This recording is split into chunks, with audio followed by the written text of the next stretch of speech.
In an hour of Mask of the Phantasm.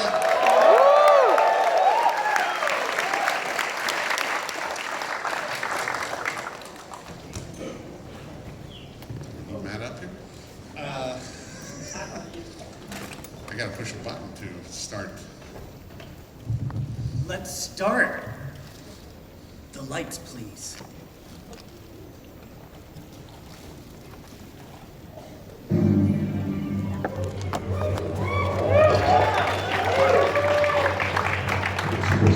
For the first time, America's most exciting and legendary motion picture hero comes to the screen like you've never seen him before.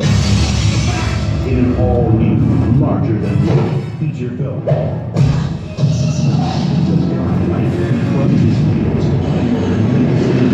Your angel of death awaits. The Phantasm. I want you. And faces his greatest danger. Be too careful with all those weirdos around. Starring new adventure. Batman. Mask of the Phantasm. The animated movie.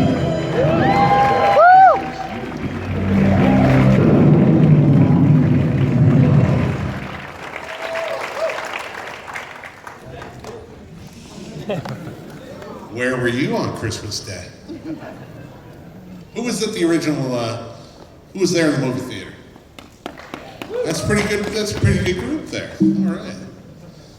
Dan Fronte was. So let's bring out our panelists real quick and we'll get started on this hour of fun. For starters, you please meet Matt Patterson of Warner Archive. I think some of you know him well. And his other half, Archive-esque, Dan Ferranti.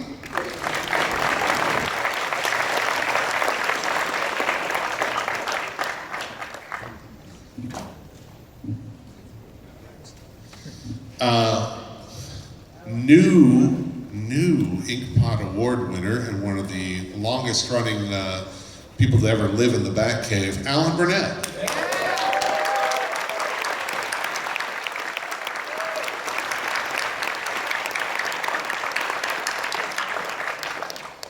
Co-director and co-producer on the film, and the architect of modern superhero animation, Bruce Timm.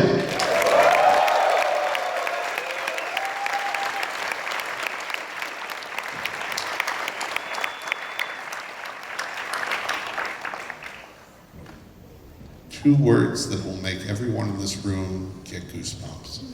Kevin Conroy.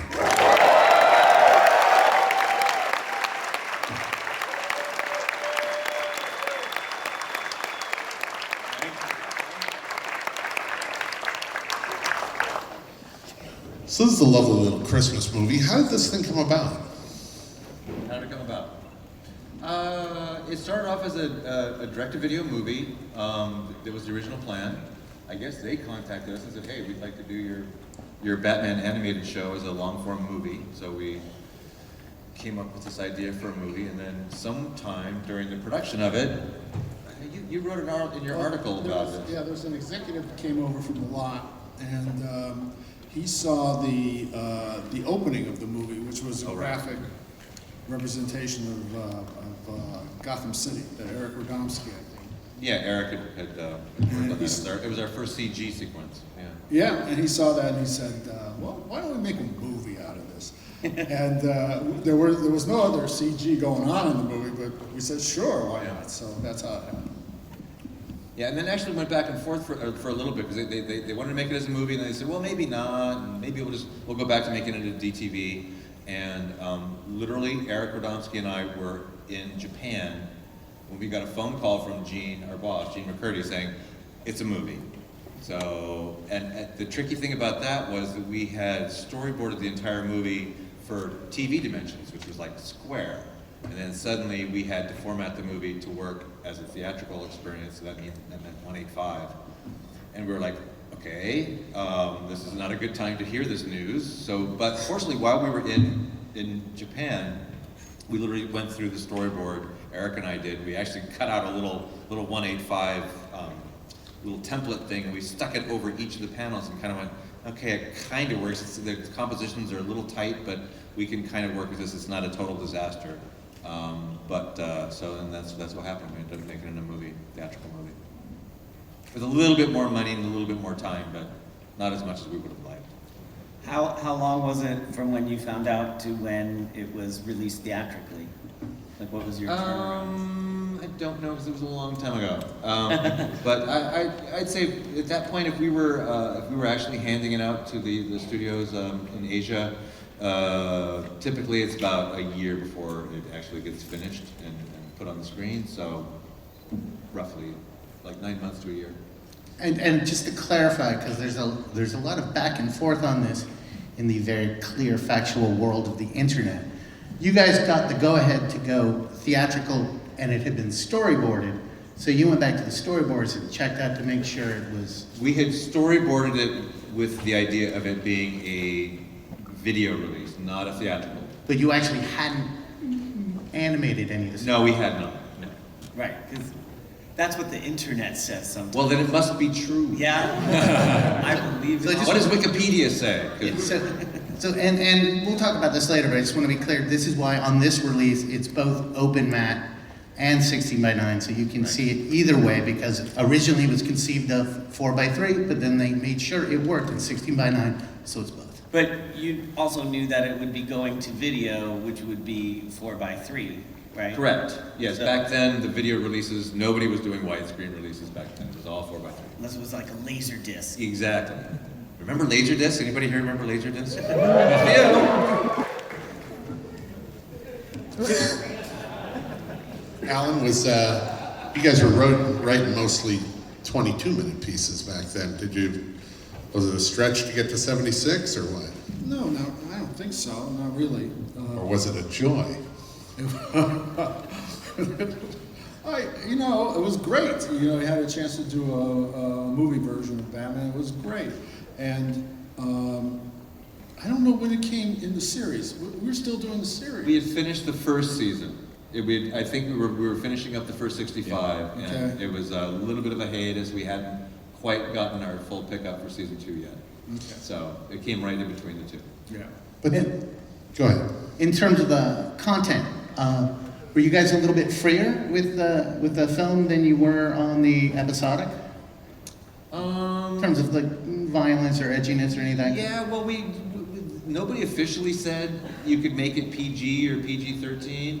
We just kind of did it what we thought would be appropriate, and it's not super gory or super graphic. I do seem to remember there were certain instances of violence that we did get pushback from somebody at the lot. I think, for instance, when one of the gangsters gets a tombstone dropped on him, it was staged in such a way that it was a little bit too gruesome for somebody, so we had to pull that back a little bit.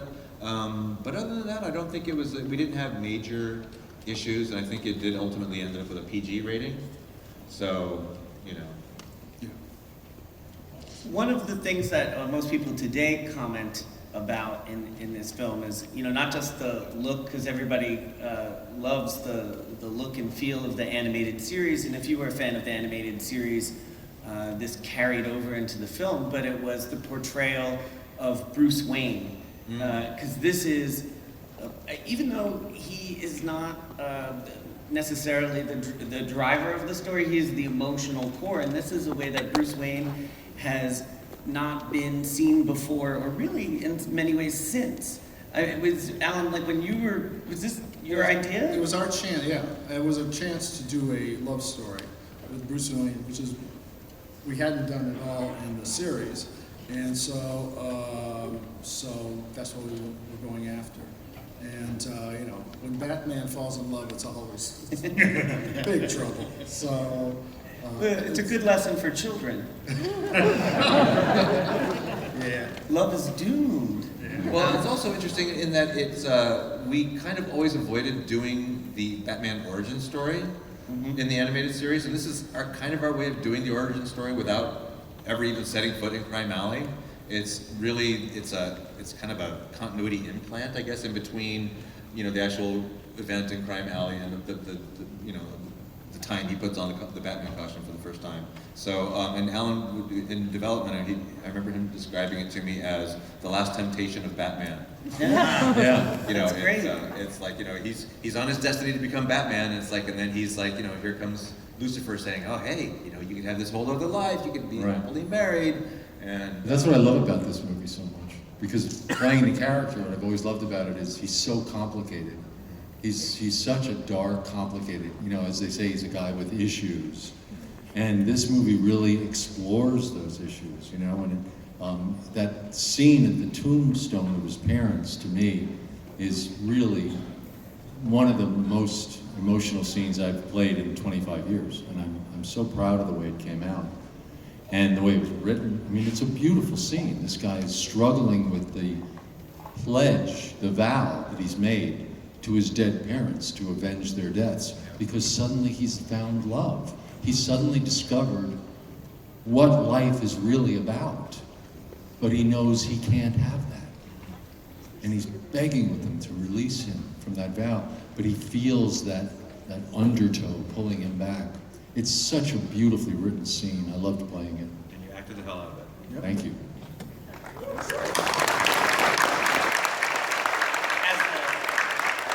As a fan, that's a scene that I can watch like 1,000 times alone, you know, because it distills the tragedy of Batman in a way. And as I think of, that's where I was sort of joking about with kids with that, because it will resonate with them as it will like a middle-aged man.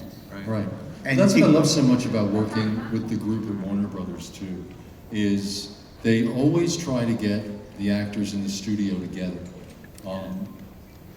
You can record voices separately, and some studios like that because you get a very clean take. At Warner, they like to get everyone in the room together, and you record it like a radio play. And over the years, you really develop wonderful relationships with the other actors, like Mark Hamill and I. People joke about this bromance we have, you know? But it's just because he's a stage actor, I'm a stage actor, he's a generous actor, and I like to think I am too. I know the better he is, the better I will be. And he knows the better I am, the better he will be, because we give each other and we take, you know? And that's what it was like in Phantasm, recording that. You had a group of actors, you know, Stacy Keach and Dana Delaney. And, it was just a wonderful cast of people who loved to work together. And the recording studio can be a very creative process. And at Warner, especially with you guys, it was always that way. The fun part in watching and feeling those scenes is especially your scenes with Mark Hamill, is he comes in at like the right moment to, just because like Batman's day is getting bad, Yes. you know, it gets that much worse. But the Phantasm, spoiler, herself, yeah, I know, sorry. You mean? You know, it's a wonderful world now. The Phantasm can be whoever he, she identifies They. with. They. They. Thank you. Thank you. See, I need this education. That's why I'm here. But it's so, because at that time, even in the early 90s, it was, the Batman movies were especially highly supervillain driven. And the choice to pull back from the Joker just incredibly pays off. Alan, were you? Well, what was great about the Joker is that he comes like in the middle of the film, just when you want him. There, and it's great. When we wrote this film, I wrote the story of it, and it was pretty detailed because I knew I'd have to give it to my writing staff, and we would parcel out. I did the first part. Marty Pasco did the scene you were talking about. These are my writers on staff. It's unusually written, and he wrote that area of the film. And that one page where you do your speech, that's the only page that never got touched. It never got an asterisk. Who wrote that? That was Marty. It was Marty Marty wrote Pasco. that? Yeah. It just doesn't hurt anymore speech? Yeah. Wow. Good on him. Yeah, and then when the Joker came, I gave the Joker entrance to Paul Dini, and he wrote that section. And then Michael Reeves wrote the climactic section at the end. And then we did rewriting all the way through. But that's, I don't know if I'm answering the question here, but that's... No, but It's much more interesting. Yeah, whatever you're saying. What you're describing though sounds more like the TV writing process. Yes. And I think that because you guys had just written 65 episodes of Batman together, that strength in the writing room that you had developed comes through to create such a powerful script. Because this script is it's like a timeless Batman film, and that might be due to the power of the way you guys put it together. I think it's the best Batman film of all the Batman films. I really do. It tells the whole backstory, the origin story. It shows him being challenged by love.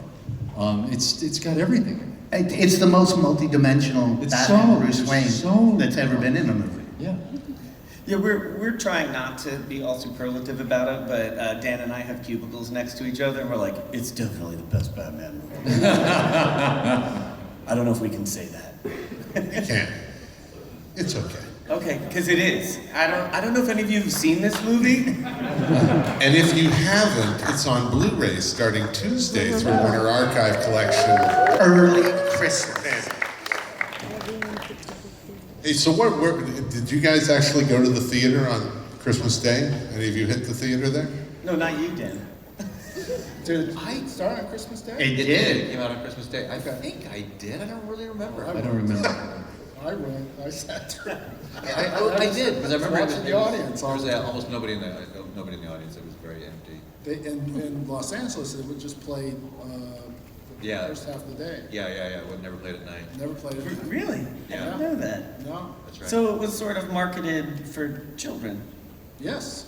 When it really wasn't a child's film. Well, the whole thing was weird. It was like they went to the trouble of making it a theatrical movie and then didn't advertise it, didn't support it, didn't promote it. It was really weird. I remember that. Yeah, only if you were really into the show did you know that it was coming. Yeah, and yeah, it was weird.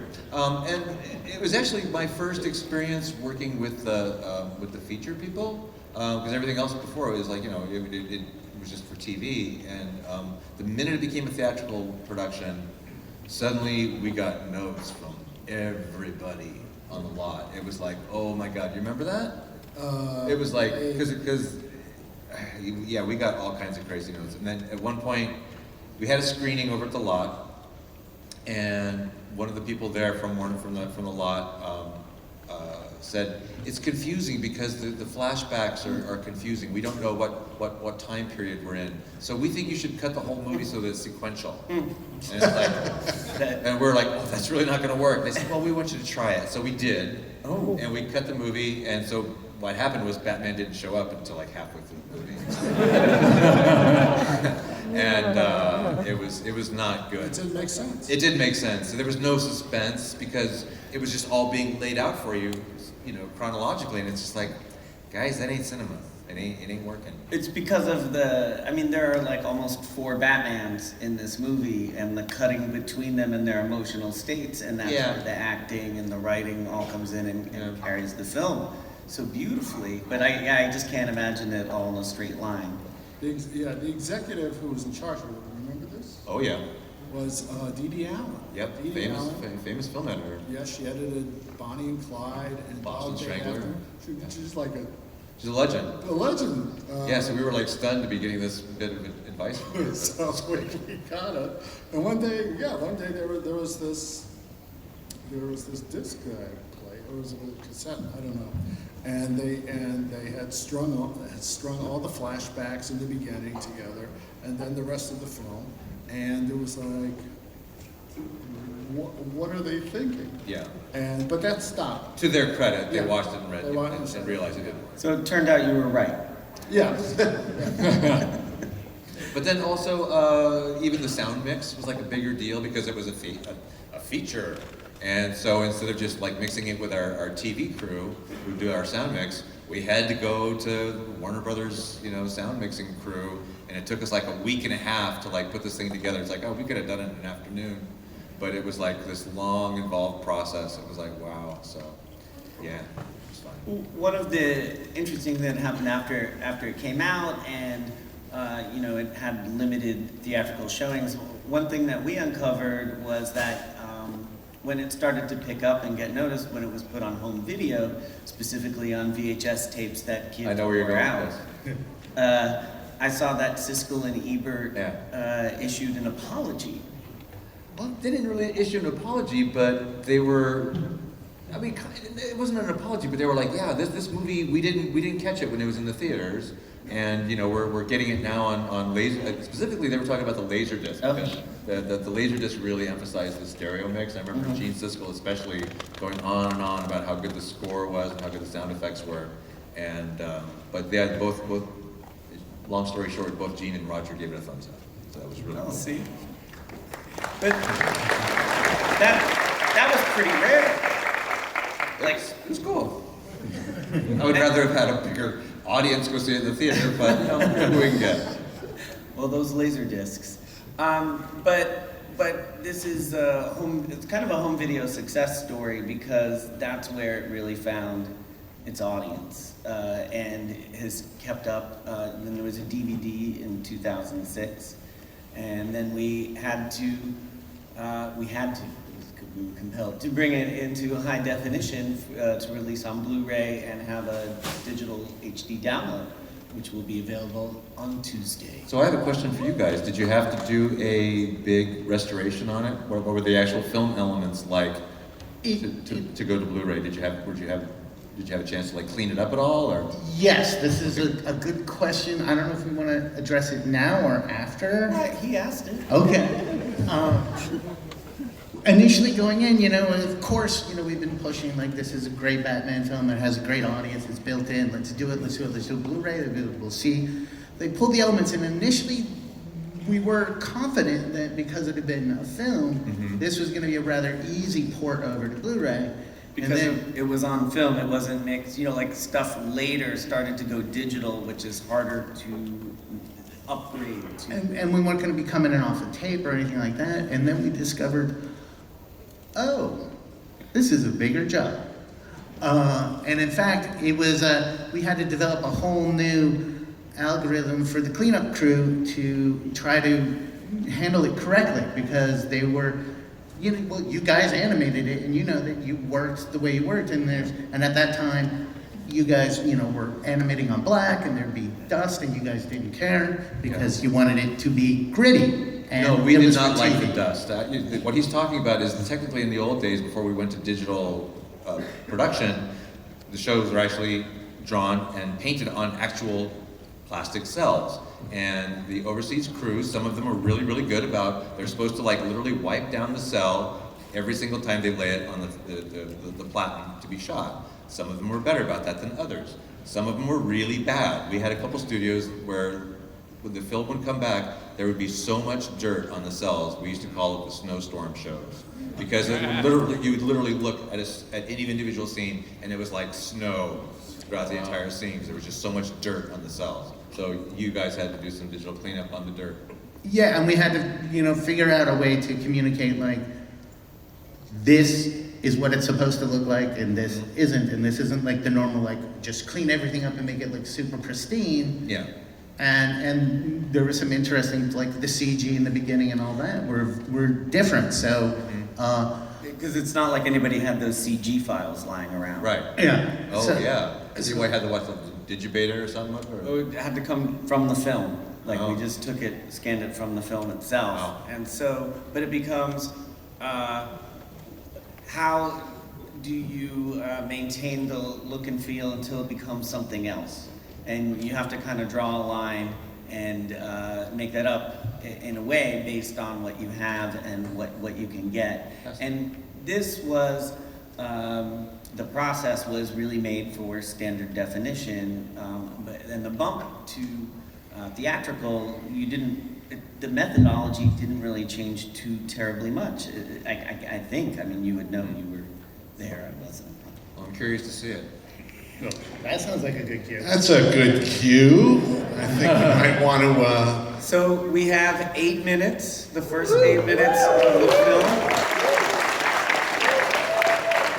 And we want to share this with you, and we will take questions, we'll react to it, and then take questions afterwards. So here we go. lights please.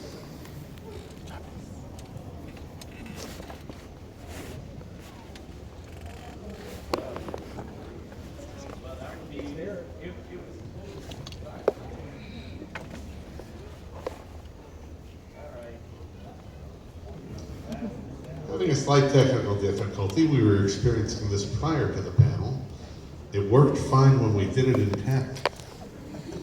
Who wants to see my match? Unmuted. Kevin, why don't you just do the first 7 or 8 lines of the movie now? You got it muted. What? You got it muted. Thank you. That's my fault, everyone.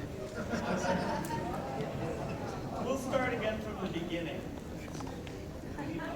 Yeah. I got it's unmuted now.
I think the final product was worth the wait. Go ahead, take a good look, boys. Jeez, Mr. Saul, I can't tell the difference. You need one of the neutron microscopes, Palmer. It's identical down at Ben Franklin's stub. I want it launched through a casino with $500,000 a week. $750,000 by March. Anybody got a problem with that?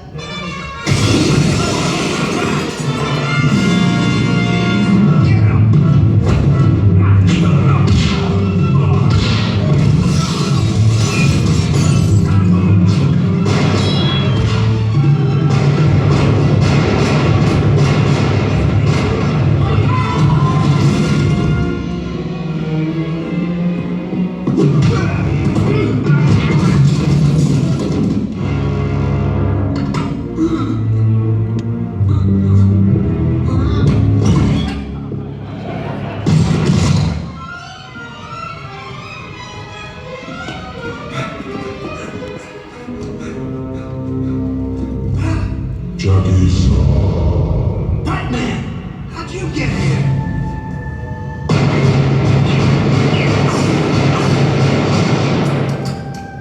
Your angel of death awaits. You ain't the Bat! Who are you? What do you want? I want you, Chucky boy.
I'm telling you, friends, it's vigilantism at its deadliest.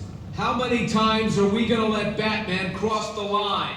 I'm sorry, Councilman, but you can't blame Batman for what happened to Chucky Saw. Why not? He's a loose cannon, Commissioner. It's not just my opinion. A lot of people, including the police I might add, think Batman's as unstable as the crooks he brings in. What kind of city are we running when we depend on the support of a potential madman? Such rot, sir. Why, you're the very model of sanity.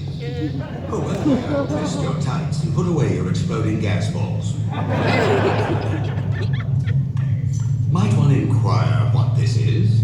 A piece of windshield from Chucky Saw's car. There's a chemical residue on it. Some kind of dense, long-chain macromolecular polymer. Adaptogenic, of course. Of course. I should be landing any minute. It'll be good to see you again, Arthur. You too. And don't worry about a thing. We'll clear up these old family finances. Don't forget, you got a big-time city councilman on your side. Can't believe it's been 10 years. Thinking of looking up some old friends? Oh, Arthur, don't start that again. He's ancient history. That's encouraging. I'll see you soon.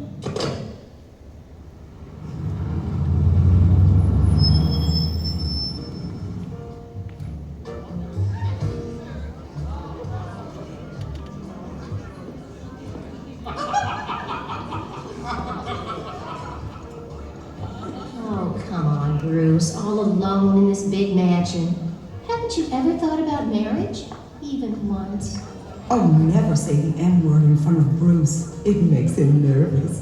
What about the I word? The I word?